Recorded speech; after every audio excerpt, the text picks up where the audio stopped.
tindahan ng glutathione. Actually, front row enhanced glutathione. Yun yung ginamit ko for my skin. Kasi pangarap ko na dati yung mga glutathione na yan. Kaso, ang mahal kasi sa labas. So, I tried this one. So, maganda nun.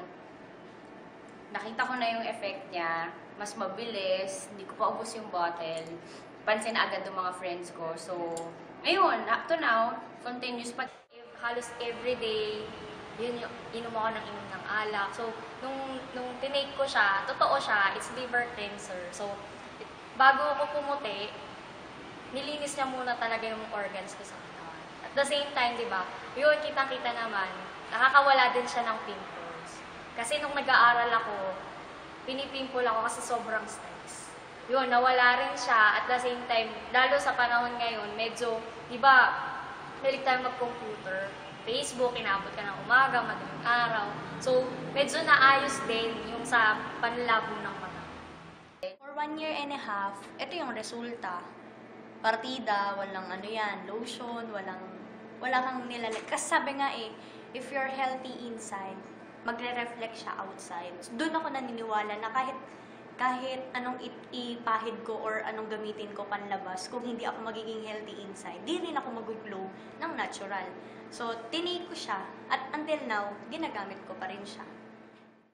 User ako ng Lux White. I've been taking it for around 6 months na, pero nag-stop na ako. Tinake ko yung 6 months na yun, last year pa. And what happened is, medyo nagstay sa akin yung pagkaputi niya. So, meron ako ditong siya. Nakakahiyaman. Ito. So, pansinin na lang.